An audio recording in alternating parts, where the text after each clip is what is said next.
Hello years ఇటీవల జమ్మూ కాశ్మీర్లోని పెహల్గాం ఏరియాలో ఉగ్రవాదులు జరిపిన కాల్పుల్లో 26 మంది పర్యాటకులు చనిపోయారు. పోలీస్ దుస్తుల్లో వచ్చిన ఉగ్రవాదులు అక్కడున్న పర్యాటకుల్లో ఉన్నవారిని మొత్తం అడిగి మరీ అంటే ముస్లిమేతులను సెలెక్ట్ చేసుకుని మరీ చంపారు. ఈ ఘటన పట్ల ప్రపంచవ్యాప్తంగా దిగ్భ్రాంతి వ్యక్తమైంది. ఈ ఘటన అత్యంత అమానుషమని, ఇది కేవలం ఒక వ్యక్తిపైనో ఒక మతంపైనో జరిగిన దాడి మాత్రమే కాదని, మొత్తం భారతదేశం మీద జరిగిన దాడిగా ప్రతి భారతీయుడు భావిస్తున్నాడు. 1కి 10 సమాధానం చెప్పాలని కోరుకుంటున్నాడు. అదే సమయంలో భారత ప్రభుత్వం కూడా సీరియస్గానే రియాక్ట్ అయింది. ఇప్పటికే అటారీ సరిహద్దును మూసివేయడంతో పాటు సింధు నదీ జలాల ఒప్పందాన్ని కూడా రద్దు చేసుకుంది.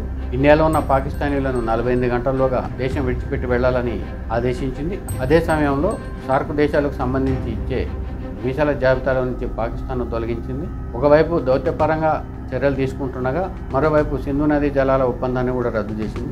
పాకిస్తాన్ కూడా ఇంచుమించు ఇదే చర్యలను కాపీకొట్టింది. పాకిస్తాన్ గగనతలాన్ని మూసివేయడంతో పాటు అసలు ఉందో లేదో తెలియని స్థితిలో ఉన్న సిమ్లా ఒప్పందాన్ని రద్దు చేస్తున్నట్టు పాకిస్తాన్ ప్రకటించింది. వాస్తవానికి సిమ్లా ఒప్పందం అంటే ఇరు దేశాల మధ్య ఉన్న సరిహద్దుని గౌరవిస్తూ పరస్పరం దాడులు చేసుకోకుండా కట్టుబడి ఉండటం. ఈ ఒప్పందాన్ని మొదటి నుంచి కూడా పాకిస్తాన్ అతిక్రమిస్తూ వస్తుంది. ఇటీవల సింధు నదీ జలాల ఒప్పందాన్ని భారత ప్రభుత్వం రద్దు చేసిన నేపథ్యంలో ఏదో ఒకటి చేయాలి కాబట్టి సిమ్లా ఒప్పందాన్ని రద్దు చేసింది. అదే సమయంలో భారత్ సరిహద్దులకు పాకిస్తాన్ ఆర్మీని తరలించింది. తాము దేనికైనా సిద్ధమని ప్రకటించడంతో పాటు తాము కూడా భారత్కు ధీటుగా సమాధానం చెప్తామని ప్రకటనలు చేస్తుంది. ఇక భారత్ కూడా తమ బలగాలను సరిహద్దుకు తరలించడంతో పాటు నావికాదళం కూడా సర్వసన్నద్ధమై ఉంది. ఐఎన్ఎస్ విక్రాంత్ కూడా రంగంలోకి దిగింది. మరోవైపు వాయుసేన కూడా అంతా సిద్ధమై ఉంది. జైపూర్లో ఇప్పటికే మన యుద్ధ విమానాలు మోహరించి ఉన్నారు. అయితే ఇదంతా పైకి కనిపిస్తున్నది. తాము భారత్తో డి అంటే డి అంటున్నామని, తాము ఎంతవరకైనా వెళ్తామని పాకిస్తాన్ పాలకులు చెబుతున్నారు. అయితే అంతర్గతంగా జరుగుతున్న వ్యవహారాలతో మాత్రం పాకిస్తాన్లో ఎంత భయం ఉందో మనం అర్థం చేసుకోవచ్చు.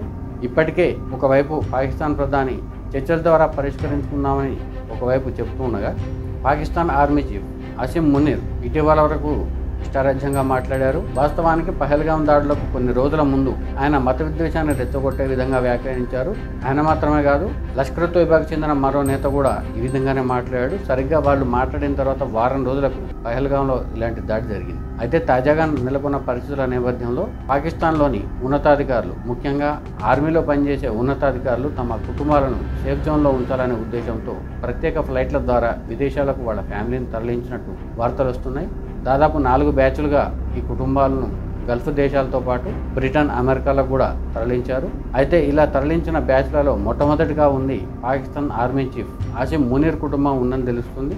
దాదాపు 20 మంది ఉన్నతాధికారులతో పాటు మరో 18 మంది రాజకీయ ప్రముఖులు కూడా తమ కుటుంబాలను ముందస్తు చర్యగా విదేశాలకు పంపేసినట్టు తెలుస్తుంది. పహల్గాంలో జరిగిన ఘటన పట్ల భారత్ ఇంత సీరియస్గా వ్యవహరిస్తుందని మాత్రం పాకిస్తాన్ ఊహించలేదని ఆ దేశంలోనే పత్రికలే కథనాలు రాస్తున్నాయి. ప్రస్తుతం భారతదేశం రియాక్ట్ అయిన తీరు, భారతదేశం కూడా త్రివిధ దళాలను సర్వసన్నద్ధం చేయడం పాకిస్తాన్ ఊహించలేదు.